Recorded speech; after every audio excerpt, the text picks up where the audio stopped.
Boa noite, amados irmãos, amadas irmãs, igrejas reunidas neste evento da comunhão das igrejas, um evento de âmbito internacional, porque vários países de vários continentes estão assistindo juntos e estamos muito contentes para podermos estar juntos aqui neste momento tão especial.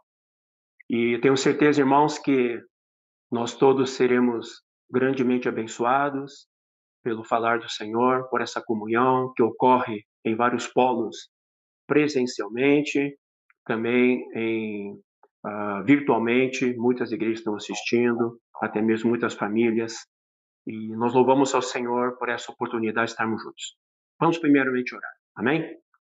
Senhor Jesus, nós te louvamos, te agradecemos por este momento em que tu nos congregas aqui nesta comunhão das igrejas, para que juntos, Senhor, tu possas falar conosco, nos dar a tua direção pela palavra, uma direção de vida, uma direção de encorajamento.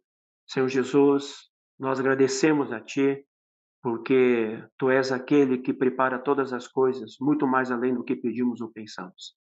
Nos humilhamos na tua presença, para que juntos, Senhor, ao ler cada versículo, ao desfrutar, Senhor, de cada porção, tu possas, Senhor Jesus, brilhar a ti mesmo como luz para cada um de nós.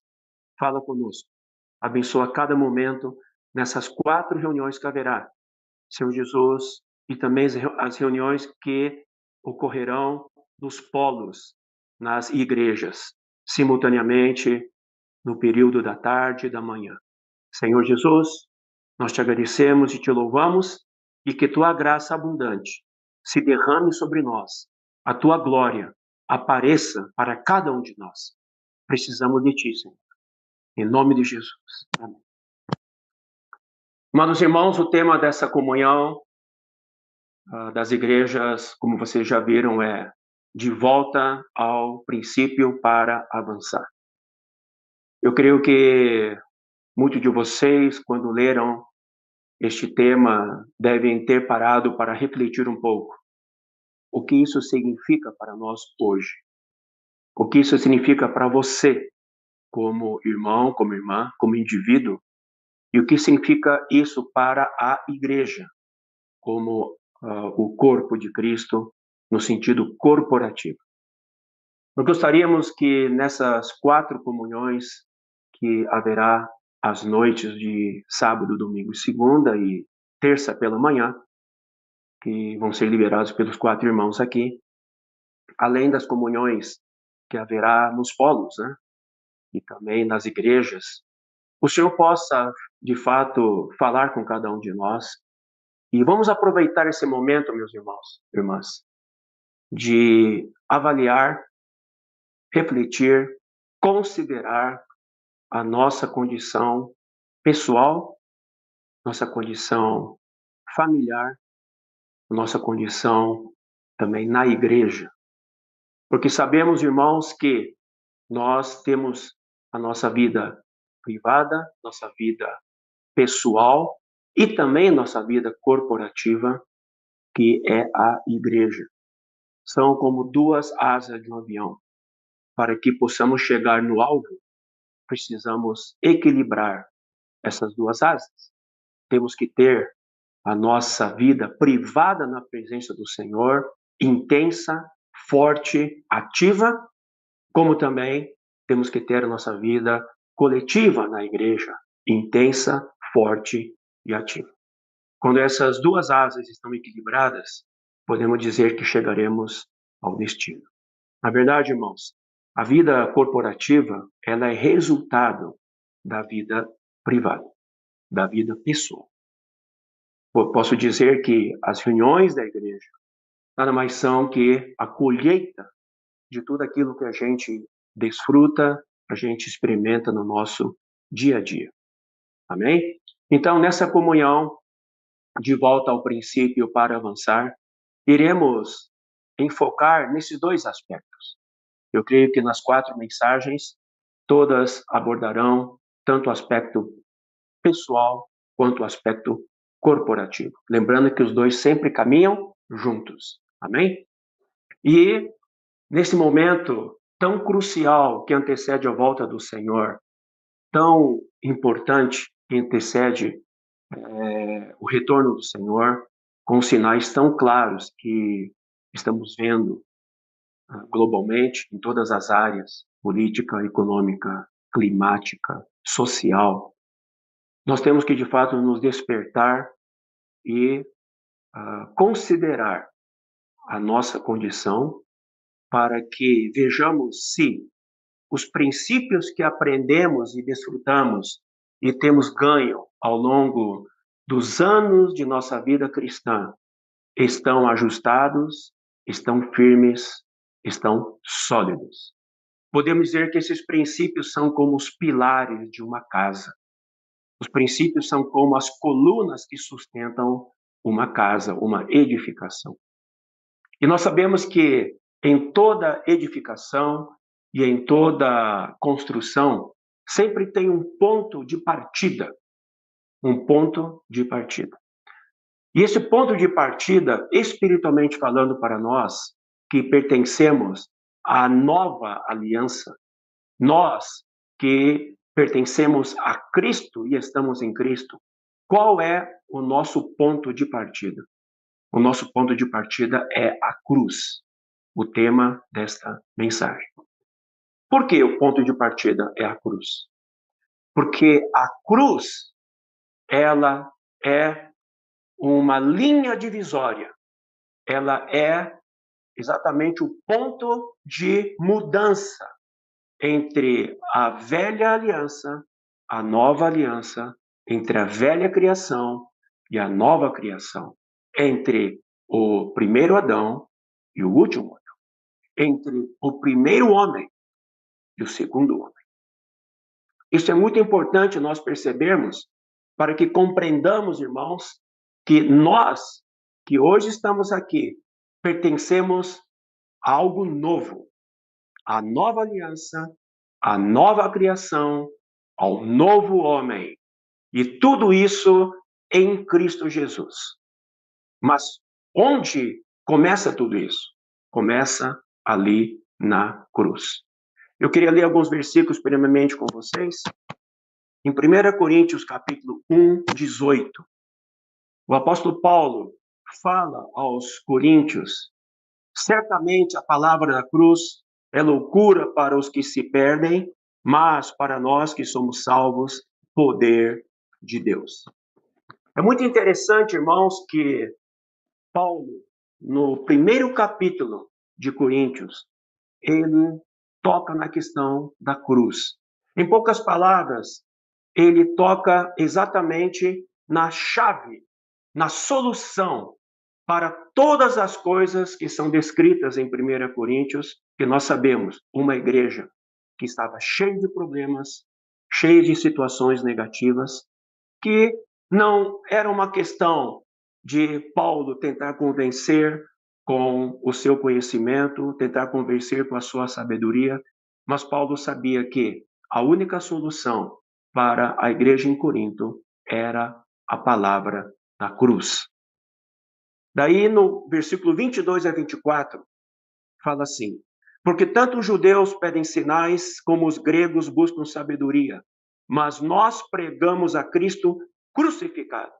Escândalo para os judeus, loucura para os gentios, mas para os que foram chamados, tanto judeus como gregos, pregamos a Cristo, poder de Deus e sabedoria de Deus. É muito interessante aqui, irmãos, que Paulo não apenas pregou Cristo. Cristo tem vários aspectos. Cristo ressurreto, não é? Temos o Cristo crucificado, temos a vida de Cristo durante a sua humanidade, nos seus 33 anos e meio. Mas aqui Paulo fez questão de enfatizar: pregamos a Cristo crucificado. Cristo crucificado.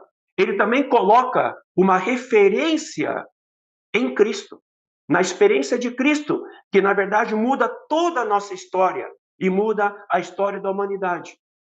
Muitos pensam que a mudança da história da humanidade está ligado com o nascimento de Jesus. Sem dúvida, para que Jesus morresse, teria que nascer.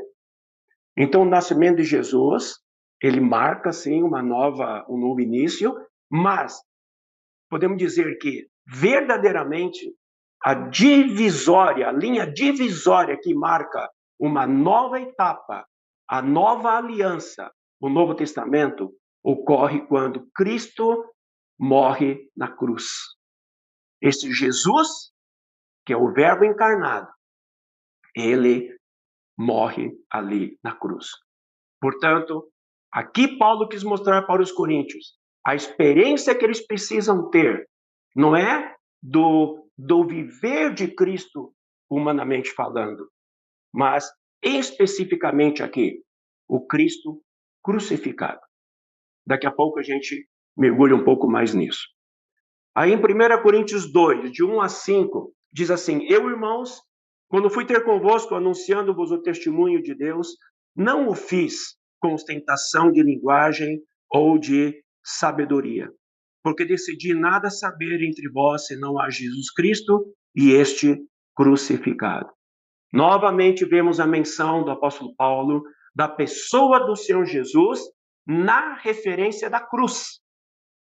Isso é muito importante que vocês marquem isso, irmãos. Existe uma referência, existe um ponto de partida, que é a cruz. Sem dúvida, o ponto de partida principal é a pessoa do Senhor Jesus. Mas é a pessoa do Senhor Jesus que passou pela cruz. E a partir da cruz, tudo começa novo.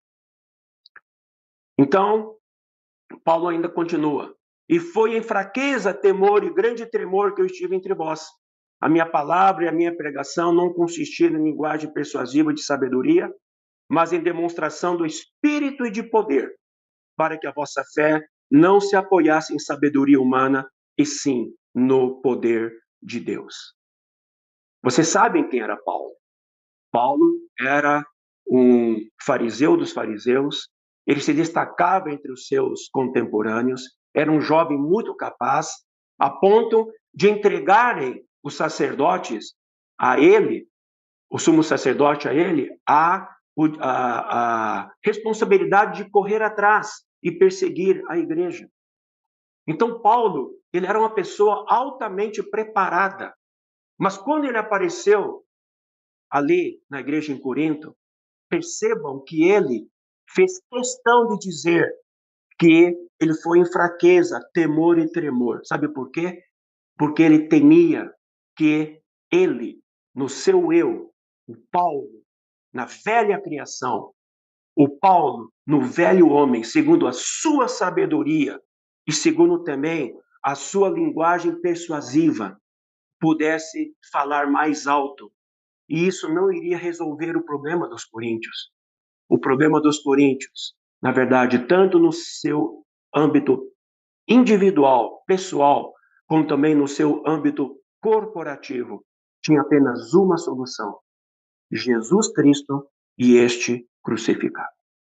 Então, a pessoa do Senhor Jesus relacionado com a referência da cruz.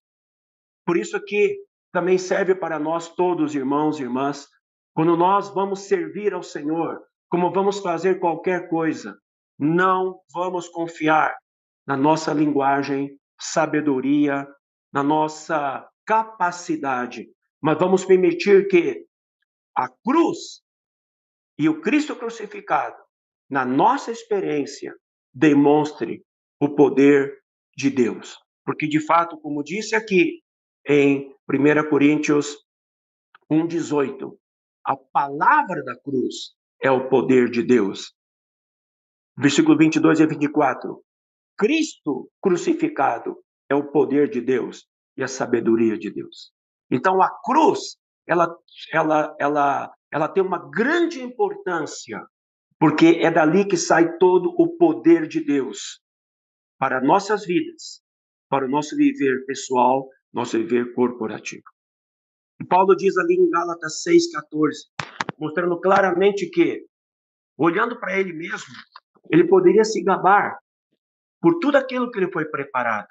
Mas depois que ele encontra-se com Cristo ali na cruz, quando ele encontra a realidade da cruz e do Cristo crucificado, ele diz o seguinte em Gálatas 6:14: mas longe esteja de mim gloriar-me, senão na cruz de nosso Senhor Jesus Cristo. Essa deve ser a nossa atitude, a nossa postura, irmãos. Gloriar-nos somente na cruz de Cristo. Muito bem. E outra coisa, em Atos capítulo 2, 36, esse versículo que Pedro diz: esteja absolutamente certa, pois toda a casa de Israel, de que a este Jesus que vós crucificaste, Deus o fez Senhor e Cristo. Aleluia. Deus o fez Senhor e Cristo. Jesus. Percebam que quando Jesus vivia nessa terra, ele já era reconhecido como o Cristo. Não é verdade? Ele foi ungido. Mas, quando ele passou pela cruz, podemos dizer que este Jesus, homem, ele foi aprovado por Deus e foi feito Senhor e Cristo. E hoje está sentado à destra de Deus. Por isso nós podemos dizer com toda alegria, com toda força, né? Há um homem na glória, que é esse Jesus crucificado, que carrega a realidade da cruz, de onde todas as coisas partem e de onde todas as coisas começam. Como também todas as coisas da velha criação são terminadas.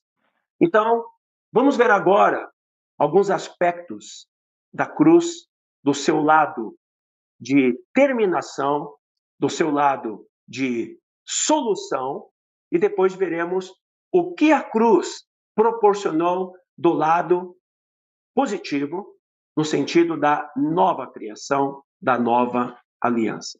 Amém? Então, vemos aqui, irmãos, que o que a cruz ela trata, elimina e dá o fim, do que a cruz nos liberta, o que aconteceu na cruz que nos libertou, deu fim. Vamos primeiramente ver do nosso velho homem. Aleluia. O velho homem. Romanos 6, 6-9. Vamos abrir nossas Bíblias em Romanos 6, 6-9. Diz assim: sabendo isto, que foi crucificado com ele o nosso velho homem, para que o corpo do pecado seja destruído, e não sirvamos o pecado como escravos, porquanto quem morreu está justificado do pecado. Ora, se já morremos com Cristo, cremos que também com ele viveremos, sabedores de que, havendo Cristo ressuscitado dentre os mortos, já não morre, e a morte não tem domínio sobre ele. Aqui, irmãos, primeira coisa que nós vemos que a cruz termina. Ela termina com o nosso velho homem. Por que se menciona o velho homem em primeiro lugar aqui? Porque o velho homem, ele é a fonte de todas as coisas negativas em nós. Por exemplo, o pecado e os pecados estão em nós, certo? Mas onde está a fábrica do pecado e dos pecados? Está no velho homem. Então, um fato que precisa terminar para que haja algo novo é tudo aquilo relacionado com o velho. Então, o velho homem, aqui em Romanos 6, diz claramente, foi crucificado. É um fato que já se realizou. É um fato que já se consumou na cruz em Cristo Jesus. Ele, quando crucificado, crucificou o velho homem. Então, ali na cruz, o velho homem foi solucionado. E todas as consequências que esse velho homem traz, que veremos daqui para frente, tá bom? Aí também, outra coisa que diz nesse mesmo versículo, que, havendo Cristo ressuscitado dentre os mortos, já não morre. A morte já não tem domínio sobre ele. A morte não tem domínio sobre o Senhor Jesus, porque ele já ressuscitou. E aqui diz claramente que nós também fomos ressuscitados juntamente com ele, no que diz em Romanos 6. Em Colossenses 3:4, fala que nós já nos despimos do velho homem. Não vai dar tempo de ler o versículo, apenas menciono, Colossenses 3:4. Nós já nos despimos do velho homem. Por que nos despimos do velho homem? Porque ele foi crucificado. É um fato que se consumou na cruz. Fato é fato. Fato não é experiência. Fato é fato. Algo que já ocorreu. Não há como mais contestar. Já ocorreu. Então, se já ocorreu, o que cabe a nós? Tomar posse. Aceitar. Amém? Então, o seu velho homem já foi crucificado. Você não precisa dizer, vou crucificar meu velho homem. Não, ele já foi crucificado. Você precisa apenas agora aceitar. Aleluia. Vamos ver agora outra coisa que a cruz terminou. Ela terminou com o pecado.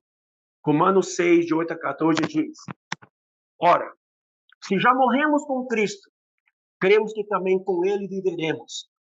Sabedores de que, havendo Cristo ressuscitado dentre os mortos, já não morre, a morte já não tem domínio sobre ele, pois, quanto a ter morrido, de uma vez para sempre morreu para o pecado, mas quanto a viver, vive para Deus. Assim também, vós considerai-vos mortos para o pecado, mas vivos para Deus em Cristo Jesus. Uma vez que o fato já existe, que fomos crucificados, então agora nós sabemos que o fato já ocorreu. Você, então, no seu dia a dia, você já se considera morto para o pecado. Então, o pecado também está morto para nós. Louvado seja o Senhor. Esse é o fato. Na experiência, nós aplicamos o fato. Daqui a pouco vamos mencionar um pouco mais sobre isso.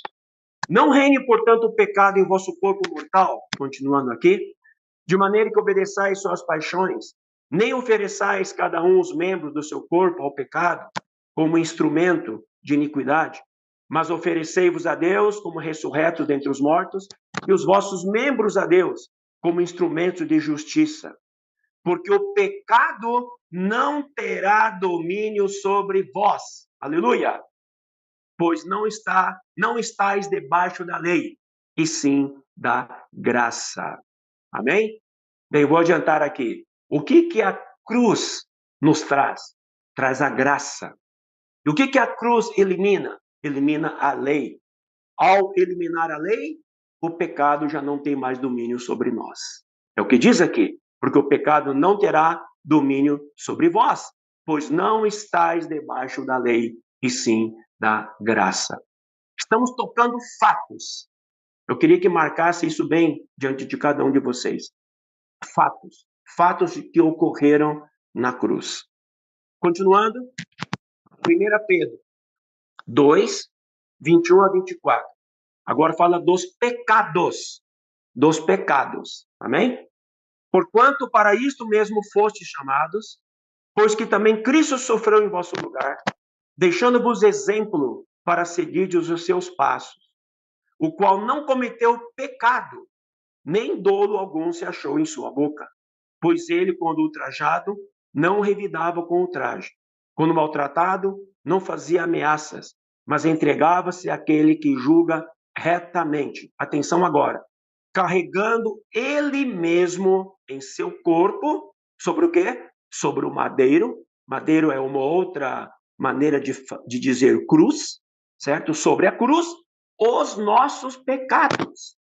Para que, mortos para os pecados, vivamos para a justiça, por suas chagas fostes sarados.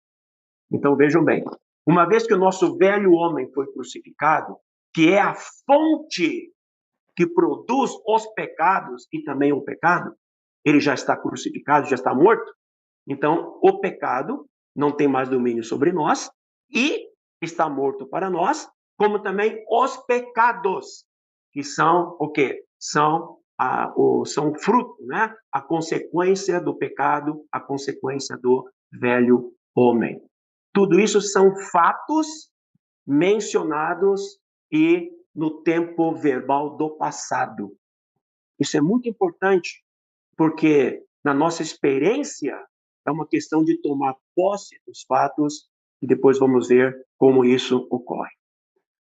Outra coisa que foi eliminado na cruz, aleluia, a maldição da lei. Nós estávamos amaldiçoados pela lei, porque a lei, ela, com todas as suas ordenanças, todas as suas exigências, não era possível que nós pudéssemos cumpri-la. Então, a maldição da lei estava sobre nós, a própria lei também, que nos condenava, ela nos condenava, ela nos oprimia, mas como diz Gálatas 3:13, diz assim, Gálatas 3:13, Cristo nos resgatou da maldição da lei, fazendo-se ele próprio maldição em nosso lugar, porque está escrito: maldito todo aquele que for pendurado em madeiro. Veja bem, às vezes alguém pergunta: Jesus não poderia morrer de uma outra forma que não a cruz? Mas você sabe, irmãos, que toda palavra, quando escrita na Bíblia, toda profecia precisa se cumprir. E esta é uma delas. Está escrito: maldito todo aquele que for pendurado em madeiro. O Senhor, então, ele foi amaldiçoado em nosso lugar. Ele foi amaldiçoado para nos resgatar da maldição da lei, porque ele foi pendurado no madeiro, que é a cruz. Vejam, irmãos, até então, até agora, quantas coisas negativas foram tratadas ali na cruz, sobre a cruz, na pessoa do Senhor Jesus, certo? O veículo sendo a cruz e o protagonista sendo Jesus, Jesus Cristo. Gálatas 2:19-20. Porque eu, mediante a própria lei, morri para a lei, a fim de viver para Deus. Então, Paulo declara claramente: morri para a lei. Onde? Morri para a lei, porque Cristo morreu sobre o madeiro, foi maldito, ele resgata-nos da maldição da lei, então a lei está morta para nós. Estou crucificado com Cristo, logo já não sou eu quem vive, mas Cristo vive em mim. Então, logo já não sou eu quem vive, Paulo toma posse do fato de que o velho homem foi crucificado, o velho Paulo foi crucificado. Já não mais o velho Paulo vive, mas Cristo vive em mim, que é o quê? Que é o novo homem. Falaremos daqui a pouco. E esse viver que agora tenho na carne, vivo pela fé no Filho de Deus, que me amou e a si mesmo se entregou por mim. O quarto item é o mundo. O mundo também foi crucificado. Aleluia. Mais um item que foi varrido deste universo. Mais um item negativo que foi varrido, que nos atormenta, o mundo. Gálatas 6:14. No mesmo versículo que fala, gloriar-me-ei na cruz de Cristo, somente na cruz de Cristo, Paulo fala que os que são, mas longe esteja de mim gloriar-me, senão na cruz de nosso Senhor Jesus Cristo, pela cruz, o mundo está crucificado para mim e eu para o mundo. Então, se o mundo está crucificado para mim e eu para o mundo, a relação entre o mundo e eu já não existe. É outro fato. Amém? Lembre-se, são fatos que ocorreram na cruz. O Senhor Jesus na cruz, ele tratou com todas essas coisas negativas. Mais uma coisa que ele tratou e eliminou na cruz: a carne e as suas concupiscências. Onde está isso? Está em Gálatas capítulo 5, versículo 24. E os que são de Cristo Jesus crucificaram a carne com as suas paixões e concupiscências. Vejam, irmãos, que todos esses verbos estão no passado. Então significa, já ocorreu. Louvado seja o Senhor. Se já ocorreu, não há sombra de dúvida que isso basta nos tomar posse. Amém? Basta nos aplicar agora no nosso viver. A carne, com as suas paixões e concupiscências, foram crucificadas em Cristo Jesus. Que maravilhosa essa cruz, não é? Agora vocês entendem por que o ponto de partida é a cruz? A cruz trata com todas essas coisas negativas. É a solução para todas as coisas. É a linha divisória que deixa para trás tudo que é velho, tudo aquilo que não pertence a Deus, tudo aquilo que não está ligado com Deus, porque foi contaminado pelo pecado, pela natureza maligna. Então, como que Deus pode usar, pode fazer algo novo usando coisas velhas? Não há como. Não é uma reforma da nossa pessoa, mas é eliminar tudo aquilo que pertence à velha criação, não pertence a Deus, para dar um novo início ali na cruz. Daqui a pouco veremos os pontos positivos de tudo aquilo que iniciou na cruz. Por enquanto, estamos tratando aqui da limpeza, tá certo? Estamos aqui vendo um trabalho de limpeza que Deus está fazendo por meio da cruz. Outra coisa importantíssima que foi eliminada na cruz. Colossenses 2, de 14 a 15. Aqui fala: tendo cancelado o escrito da dívida que era contra nós e que constava de ordenanças. Isso está ligado com a lei, está ligado com a velha criação, com as exigências da lei, das ordenanças. Tínhamos um escrito de dívida impagável. A única maneira de pagar essa dívida era com a nossa morte, certo? Então, porque o salário do pecado é a morte. Sem a morte não há remissão de pecados. Então, nossa dívida estava impagável. Mas veio o Senhor Jesus e sobre aquela cruz, ele pagou toda a nossa dívida, cancelando o escrito de dívida. Sabe o que significa isso? Não tem mais vestígios da dívida. Você não tem mais dívida com Deus, nem eu mais tenho dívida com Deus. Aleluia! Foi apagado este escrito da dívida, o qual nos era prejudicial, removeu inteiramente, encravando na cruz. Aleluia! Removeu inteiramente, encravando na cruz. Não tem mais registro. Se alguém vai procurar o registro, mesmo que Satanás vai procurar o registro da dívida, não vai encontrar mais. Por quê? Foi removido inteiramente. Foi encravado na cruz. Aleluia. A outra coisa agora, nesse mesmo versículo.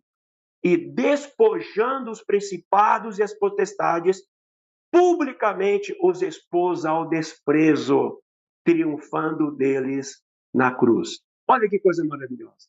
Os principados e potestades que governam este mundo corrupto, porque este mundo jaz no maligno.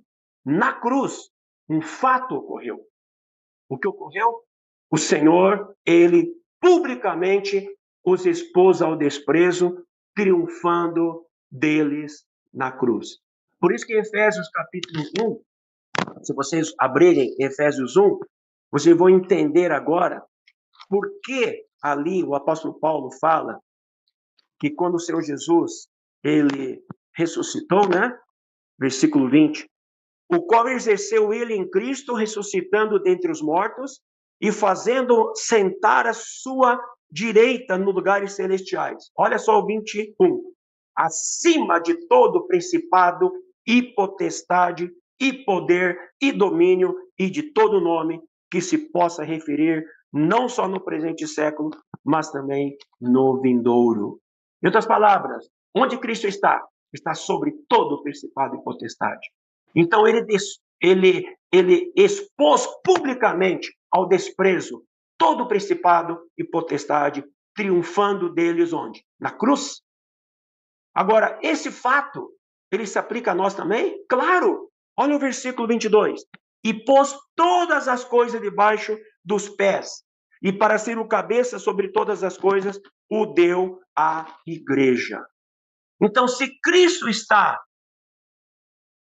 assentado à direita do Pai, nos lugares celestiais, acima de todo o principado e potestade, e a igreja está também, todas as coisas foram colocadas debaixo dos pés de Cristo e a igreja é o corpo de Cristo, então nós também estamos sobre principados e potestades. E aí completa no capítulo 2 de Efésios, versículo 4 a 6, dizendo: Mas Deus, sendo rico em misericórdia, por causa do grande amor com que nos amou, estando nós mortos em nossos delitos, nos deu vida juntamente com Cristo, pela graça sois salvos, e juntamente com Ele, olha só, Ele nos trouxe consigo, nos ressuscitou e nos fez assentar nos lugares celestiais em Cristo Jesus. Então, pela sua morte na cruz, o Senhor triunfou sobre o principado e potestades. Na sua ressurreição, ele completa este passo de estar sobre principados e potestades e levou-nos juntamente com ele na ressurreição para sentar-nos com ele nos lugares celestiais. E veja novamente, tempo verbal no passado, fato que ocorreu. Não vai ocorrer, já ocorreu. Você está sentado aí, na sua cadeira, né, ouvindo a palavra, você está aí, fisicamente, mas espiritualmente. Você está juntamente com Cristo nos lugares celestiais. Aí eu pergunto, o que principados e potestades podem fazer para você? Se você toma posse desta verdade, deste fato que já ocorreu, não pode fazer nada. Porque quando estamos em Cristo, nesse Cristo ressurreto, nesse Cristo que também foi crucificado, porque sem cruz não há ressurreição, né? Sem morte não há ressurreição. Então, primeiro precisou morrer na cruz para depois ressuscitar, para que isso tornasse um fato para nós hoje, que nós podemos tomar posse. Aleluia. Outra coisa que na cruz foi resolvido. Satanás, o diabo, foi também eliminado, foi destruído. Aleluia. E veja mais o que foi destruído juntamente com ele. Hebreus 2, 14 e 15. Abram Hebreus 2, 14 e 15. Diz assim: Visto, pois, que os filhos têm participação comum de carne e sangue, destes também ele igualmente participou. Quem? Ele? Cristo. Né? Os filhos têm participação comum de carne e sangue, então ele também participou de carne e sangue. Para quê? Olha só, por sua morte. Onde? Sobre a cruz. Certo? Não esqueçam que toda vez que fala de morte de Cristo, está ligado à referência, que é a cruz. Destruir-se aquele que tem o poder da morte. Então, a saber, o diabo. O que aconteceu na sua morte ali na cruz? O que tem o poder da morte, a saber, o diabo, foi destruído. Mais um fato, irmãos. Mais um fato que ocorreu para poder ser aplicado na minha vida e na sua vida. E livrar-se todos que, pelo pavor da morte, estavam sujeitos à escravidão por toda a vida. Veja bem, se aquele que tem o poder da morte foi destruído, eu pergunto, o poder da morte ainda é exercido? Não. O pavor da morte ainda nos escraviza? Não. Então, irmãos, louvado seja o Senhor, que ali na cruz, o que tem o poder da morte, a saber, o diabo, foi destruído. Com ele foi destruído o poder da morte. Com ele foi destruído o pavor da morte. Então, nós que éramos escravos do pavor da morte, fomos libertos. Aleluia! A morte já não tem mais domínio sobre nós. Nós não temos mais medo e somos dominados pela morte. Jesus é o Senhor. Glória a Deus. Agora, um outro item também. Tem vários itens, com certeza, negativos que o Senhor fez uma grande limpeza e varreu por meio da cruz. Estamos tocando nos pontos principais, tá bem? Outro item que está em Efésios capítulo 2, 14 a 18, é o quê? Que ali na cruz foi eliminado uma coisa chamada inimizade. Inimizade. tá certo? Nós éramos inimigos de Deus por causa do pecado, não porque nós gostaríamos de ser. Eu pergunto, se fosse pela sua própria escolha, você escolheria ser inimigo de Deus? Claro que não. Nenhum de nós. Mas fomos forçados, fomos levados a ser inimigo de Deus por causa do pecado que nos fez inimigo de Deus. Então, o Senhor vem aqui para destruir também a inimizade. Primeiramente, entre nós e Deus. Não é que Deus era nosso inimigo. Deus nunca foi nosso inimigo. Nós nos tornamos inimigos de Deus. Mas Ele veio para tirar essa inimizade entre nós e Ele. Isso está em Colossenses, capítulo 1, de 20 a 22. Diz assim: que havendo feito a paz pelo sangue da sua cruz, por meio dele, reconciliasse consigo mesmo todas as coisas, quer sobre a terra, quer nos céus. E a vós outros também, que outrora éreis estranhos e inimigos, no entendimento pelas vossas obras malignas, agora, porém, vos reconciliou no corpo da sua carne, mediante a sua morte, para apresentar-vos perante ele santos, inculpáveis e irrepreensíveis. Aleluia. Nós que antes éramos então inimigos, nós agora fomos reconciliados com ele. Efésios capítulo 2 também fala a mesma coisa aqui. Efésios 2, versículo 14 a 18. Porque ele é a nossa paz, o qual de ambos fez um, e tendo derrubado a parede da separação que estava no meio, a inimizade, aboliu na sua carne a lei dos mandamentos na forma de ordenanças, para que dos dois criasse em si mesmo um novo homem, fazendo a paz, e reconciliasse ambos em um só corpo com Deus, por intermédio da cruz, destruindo por ela a inimizade. E vindo, evangelizou paz a vós outros que estáveis longe, e paz também aos que estavam perto.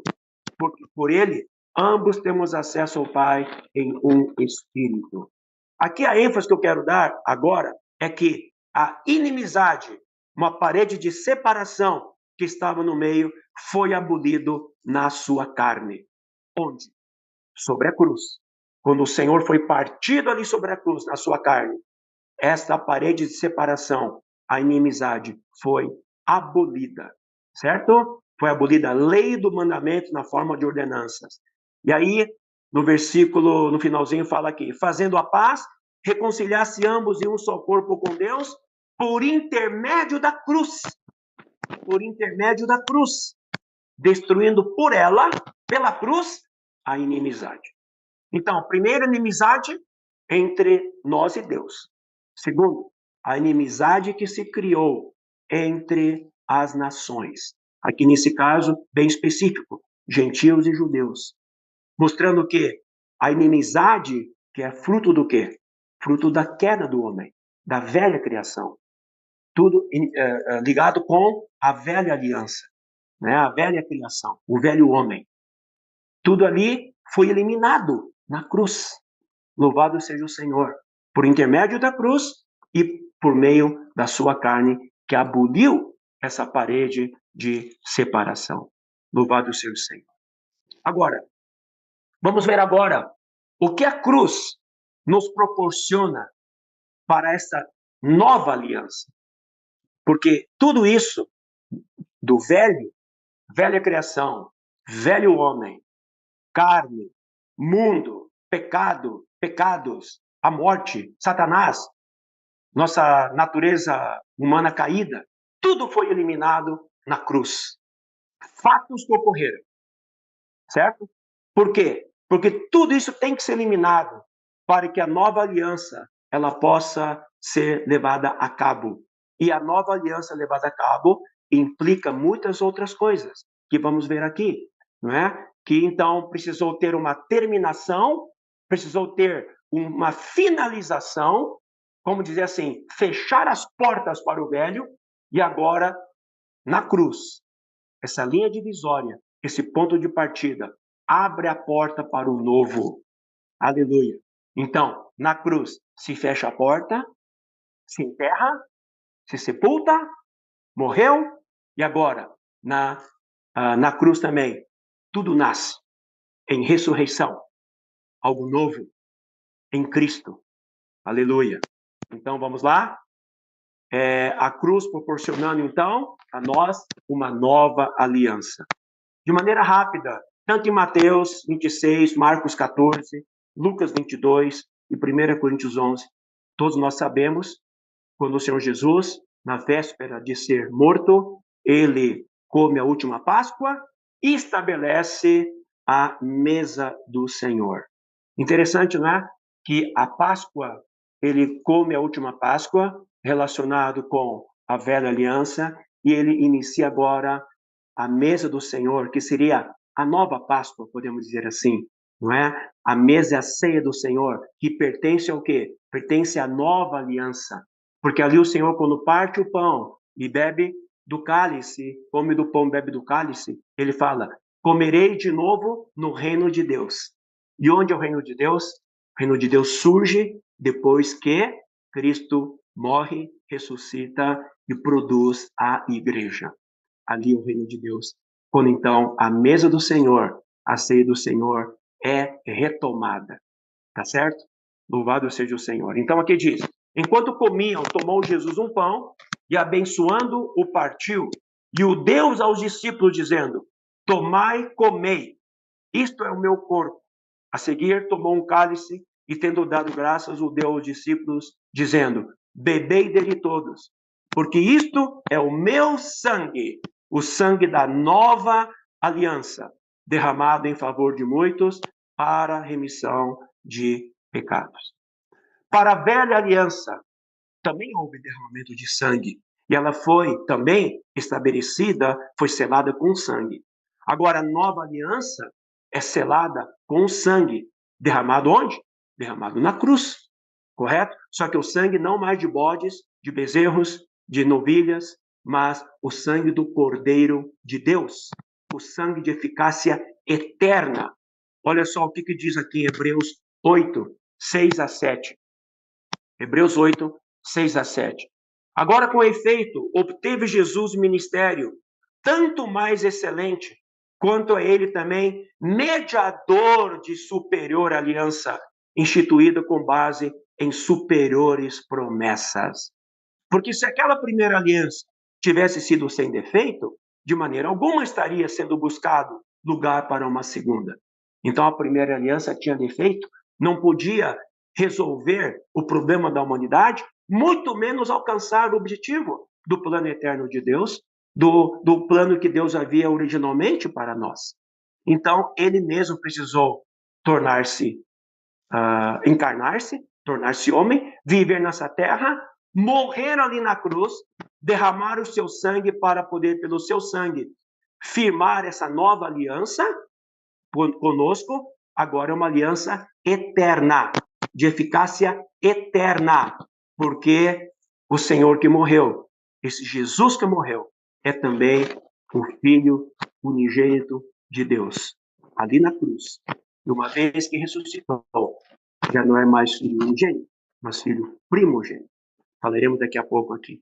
Então, ele é o mediador da nova aliança. Ele é o mediador da superior aliança, da qual eu e você fazemos parte hoje. Versículo Hebreus 9, 14 a 15. Hebreus 9, 14 a 15 diz: muito mais o sangue de Cristo, que pelo Espírito eterno, a si mesmo se ofereceu sem mácula a Deus, purificará a nossa consciência de obras mortas para servirmos ao Deus vivo. O sangue de Cristo, derramado onde? Ali sobre a cruz, pelo Espírito eterno, a si mesmo se ofereceu sem mácula a Deus.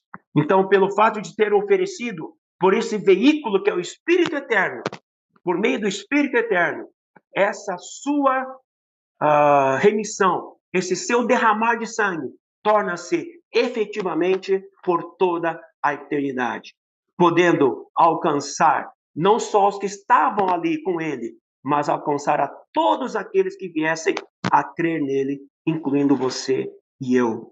Porque ele morreu como homem e morreu como Deus. Na verdade, morreu como Deus homem, para tornar eficiente e eficaz a sua redenção pela eternidade. Aí no versículo 15, por isso mesmo, ele é o mediador da nova aliança, a fim de que, intervindo a morte para a remissão das transgressões que havia sob a primeira aliança, recebam a promessa da eterna herança aqueles que têm sido chamados. Hebreus 12, 24. E Jesus, o mediador da nova aliança, e ao sangue da aspersão, que fala coisas superiores ao que fala o próprio Abel. Então, esses versículos mostram que Jesus é o mediador da nova aliança. Esse Jesus, que era tanto Deus quanto homem. Esse Jesus, que carrega a natureza divina e a natureza humana, certo? Que agora está sentado à destra do Pai. Esse Jesus, o sangue de Jesus, ele foi derramado.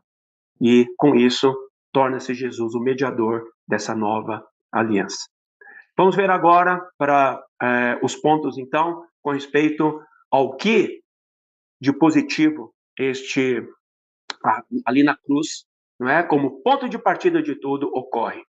Ali na cruz, no versículo que todos nós conhecemos muito bem, João 19:34, um registro único em toda a Bíblia, João 19:34, dado pelo apóstolo João, no caso discípulo, amado do Senhor, que esteve aos pés da cruz e viu tudo. Ele mesmo diz ali que o seu testemunho é verdadeiro, não é? Mas um dos soldados lhe abriu o lado com uma lança e logo saiu sangue e água. Aleluia! Nós sabemos, irmãos, o que significa isso, né? O sangue para a nossa redenção, redenção dos nossos pecados, para nos resgatar de volta a Ele, nos comprar de volta a Ele, nos trazer de volta ao propósito de Deus, não baseado na velha criação, mas agora baseado na nova criação, baseado na nova aliança. Então, o sangue para a redenção, para nos purificar de todos os nossos pecados, e a água, que representa a vida eterna, que foi derramada para nos regenerar, nos fazer nascer de novo, nascer do alto. Aleluia. Tudo isso ocorreu ali, sobre a cruz. Então, vão marcando aí, ponto de partida, a cruz. Coisas negativas sendo varridas e coisas positivas da nova vida, da nova aliança, sendo introduzidas, pelas quais eu e você viveremos, nas quais eu e você temos que viver, que está baseado na vida de Deus, que está dentro de nós. Então, Romanos 3, 23 a 25 diz: pois todos pecaram e carecem da glória de Deus, sendo justificados gratuitamente por sua graça, mediante a redenção que há em Cristo Jesus, a quem Deus propôs no seu sangue como propiciação, mediante a fé, para manifestar a sua justiça por ter Deus, na sua tolerância, deixado impunes os pecados anteriormente cometidos. Fomos justificados gratuitamente por sua graça, mediante a redenção que há em Cristo Jesus, proposta no sangue, no seu sangue, como propiciação para todos nós. Romanos 5, 1 e 2 diz também: justificados, pois, mediante a fé, temos paz com Deus, por meio de nosso Senhor Jesus Cristo, por intermédio de quem obtivemos igualmente acesso, pela fé, a esta graça, na qual estamos firmes e gloriamo-nos na esperança da glória de Deus. Louvado seja o Senhor. Outro item crucial, importantíssimo, eu considero o mais importante. Não que os outros não sejam, mas este, na verdade, posso dizer, é o mais importante. Porque nele está a condição de vivermos e aplicarmos tudo aquilo que ocorreu. E tudo aquilo que foi limpo foi eliminado para aplicarmos, e tudo aquilo que foi nos dado em Cristo para esta nova aliança, né? Que está onde? Está no Espírito. Então, Gálatas 3, 13 a 14 diz novamente: Cristo nos resgatou da maldição da lei, fazendo-se ele próprio maldição em nosso lugar, porque está escrito: maldito todo aquele que for pendurado em madeiro. Agora, olha que coisa maravilhosa, para que a bênção de Abraão chegasse aos gentios. Qual que era a bênção de Abraão para os gentios? Como os gentios eram representados? Representados pelas estrelas do céu. Quando Deus falou para Abraão: sai, conta as estrelas do céu, assim será a tua descendência. Essa descendência celestial, espiritual, é a bênção de Abraão para nós, os gentios. Mas de que maneira isso se tornaria real?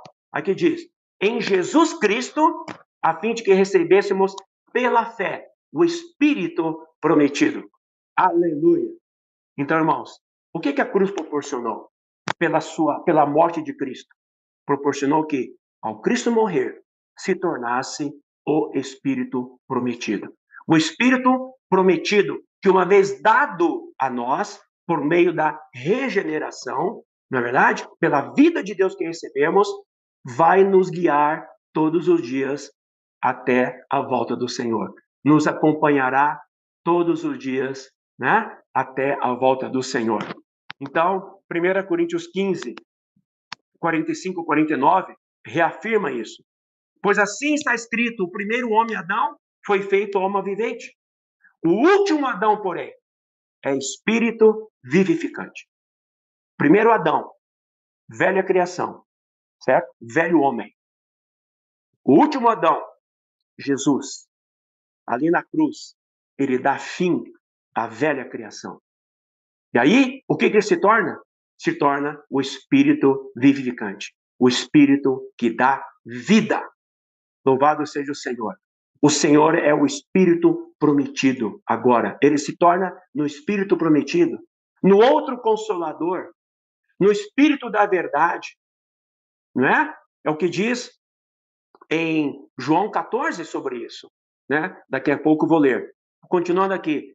Não é o primeiro espiritual, mas o natural, depois do espiritual. O primeiro homem formado da terra é terreno. O segundo homem é do céu. Como foi o primeiro homem, o terreno, tais são também os demais homens terrenos. E como é o homem celestial, tais também os celestiais. E assim como trouxemos a imagem do que é terreno, devemos trazer também a imagem do celestial. Então, o último Adão termina com a velha criação, termina com o velho Adão. Aí vem o segundo homem, o primeiro homem é Adão, o segundo homem Cristo.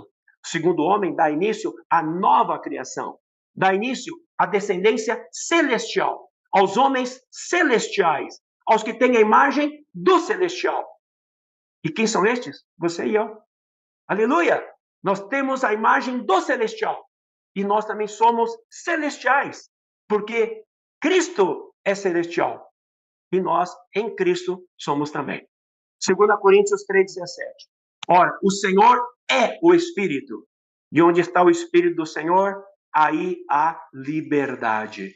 Então, quando estamos no Espírito, quando desfrutamos do Senhor como o Espírito, o que acontece? Nós somos libertos de todas essas coisas que nós acabamos de ver. A liberdade de tudo aquilo que é do velho homem, da velha criação, que a cruz já terminou, torna-se realidade para você e para mim, no Senhor, como o Espírito. Daí, em João 14, 16 a 18, né, o tempo está acabando, mas vamos ver se a gente termina aqui. Fala assim: e eu rogarei ao Pai, e ele vos dará outro Consolador, a fim de que esteja para sempre convosco, o Espírito da verdade, que o mundo não pode receber, porque não o vê, nem o conhece. Vós o conheceis, porque ele habita convosco e estará em vós. Quem que esse habita convosco e estará em vós? Habita convosco? É Cristo. Estará em vós? O Espírito. Não vos deixarei órfãos, voltarei para vós outros. Não vos deixarei órfãos. O Senhor vai morrer, E quando ele ressuscita, ele volta como o Espírito da verdade, como o Espírito que dá vida, como o Espírito que dá liberdade. Louvado seja o Senhor. Romanos 8, 1 a 3, depois vocês leem. A lei do Espírito da vida em Cristo Jesus te livrou da lei do pecado e da morte. Outro item positivo, outra coisa positiva que foi criada ali na cruz. O novo homem foi criado na cruz.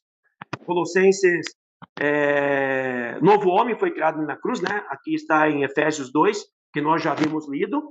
Eu vou ler apenas o trecho que fala assim: para que dos dois criassem em si mesmo um novo homem, fazendo a paz e reconciliasse ambos em um só corpo com Deus. Aleluia. Então, em Cristo, sobre a cruz, o velho homem se vai, e em Cristo, sobre a cruz, por meio da sua ressurreição, o novo homem é criado. Novo homem, uma nova vida, uma vida eterna, certo? É criado. E nós, juntamente com ele, somos criados novo homem.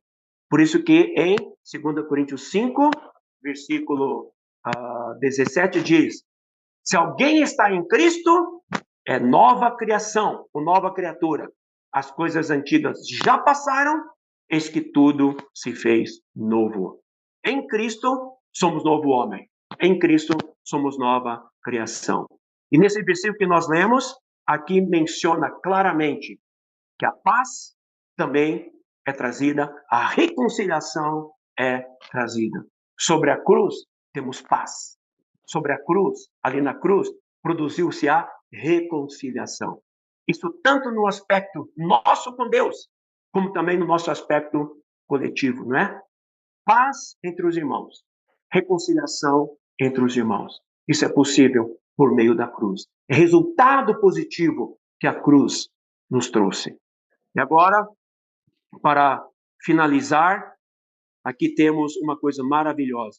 Em Hebreus 12, 2, diz assim: olhando firmemente para o autor e consumador da fé, Jesus, o qual, em troca da alegria que lhe estava proposta, suportou a cruz, não fazendo caso da ignomínia ou da vergonha, e está sentado à destra do trono de Deus. Em troca da alegria que lhe estava proposta. Em outras palavras, tinha uma alegria proposta para Jesus e tinha a cruz. Só que para poder alcançar a alegria, tinha que suportar a cruz. E que alegria é essa?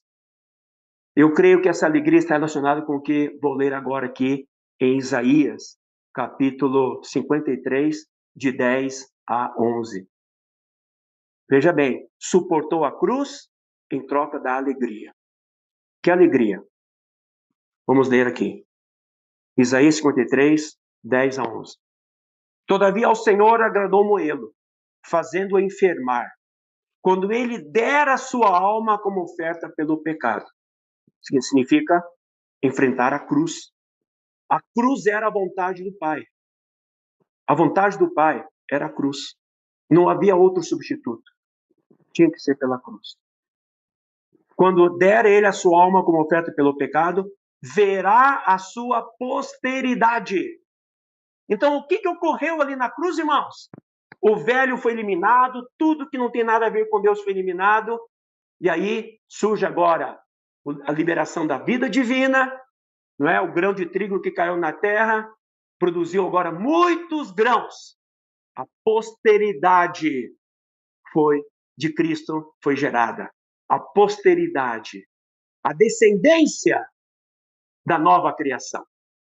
O novo homem verá sua posteridade e prolongará os seus dias, e a vontade do Senhor prosperará nas suas mãos. Ele verá o fruto do penoso trabalho da sua alma e ficará satisfeito. Irmãos e irmãs, quando o Senhor olha hoje para mim e para você, olha para todos esses milhões e milhões de filhos de Deus gerados ali na cruz, por meio da morte de Cristo, o unigênito, que quando ressuscitado virou o primogênito, significa que agora ele vê uma posteridade e vê o fruto do seu penoso trabalho. E diz aqui, ficará satisfeito. Eu tenho certeza, meu irmão, minha irmã, quando o Senhor olha para você, olha para mim, o Senhor está satisfeito. Muito mais satisfeito ele ficará se nós somos aqueles que vivem essa vida do novo homem. Vivem e aplicam a realidade do novo homem, da nova vida por meio da cruz. Esses que vivem o princípio da cruz voltam para o ponto de partida todos os dias. Não uma vez por semana, uma vez por mês, mas todos os dias. Toma a sua cruz e segue o Senhor. Com certeza, nós somos essa posteridade, esse fruto do seu penoso trabalho que dá alegria e satisfação ao nosso Senhor. Então ele, com certeza, ele falou: não tem como eu atalhar. Tenho que passar pela cruz, porque tem que eliminar o negativo e tem que produzir o positivo, que é a liberação da minha vida, para produzir muitos filhos. E não somente isso, conduzir esses muitos filhos agora até a glória. Louvado seja o Senhor. Por isso que em João, capítulo 1, 12 e 13, fala: todos quantos o receberam, deu-lhes o poder de serem feitos filhos de Deus, a saber, aos que creem no seu nome, os quais não nasceram do sangue, nem da vontade da carne, nem da vontade do homem, mas de Deus. Essa é a posteridade que o Senhor queria. Esse é o fruto do penoso trabalho que o Senhor queria, do qual eu e você fazemos parte. Louvado seja o Senhor. Então eu e você ali na cruz, junto com Ele, nós saímos ali da cruz em novidade de vida. Esse é um fato que ocorreu. E temos que tomar posse desse fato. E aqui em Hebreus 2, 10 a 13 diz assim: porque convinha que aquele por cuja causa e por quem todas as coisas existem, conduzindo muitos filhos à glória, aperfeiçoasse por meio de sofrimentos o autor da salvação deles. Veja bem, o Senhor Jesus teve que ser aperfeiçoado para nos alcançar. Pois tanto o que santifica como os que são santificados, todos vêm de um só. E olha só aqui a posteridade. Por isso é que ele não se envergonha de lhe chamar irmãos. Irmão Jesus, irmão Cristo. Puxa vida, temos um grande irmão, né? O irmão maior, o irmão mais velho, o nosso primogênito entre muitos irmãos. Nós que estamos sendo conformados ao primogênito. Louvado seja o Senhor, não é? Não se envergonha de nos chamar irmãos. Dizendo: a meus irmãos declararei o teu nome, cantar-te-ei louvores no meio da congregação, e outra vez eu porei